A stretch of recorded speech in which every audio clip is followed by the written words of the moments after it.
Habit mjeku jap se duhet të hani një mollë para gjumit. Të hash diçka para se të flesh mund të sjellë probleme gjatë natës, sepse ushqimet në orët e vona e rëndojnë stomakun.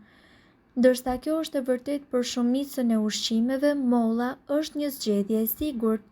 Ka një përmbajtje të lartë të vitaminës C, vitaminës B6 dhe mund të paralajmërojë gjendjen e gjumit.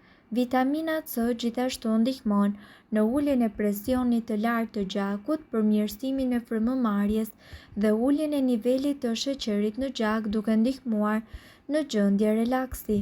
Kaliumi shërben edhe si një elektrolit që i dërgon sinjale trurit për të mbajtur një ritëm të rregullt të rrajeve të zemrës. Vitamina B6 mund të zvogëlojë stresin dhe të ndihmojë edhe në nxitjen e serotoninës, neuron i cili gjithashtu lajmëron gjendjen tuaj të gjumit.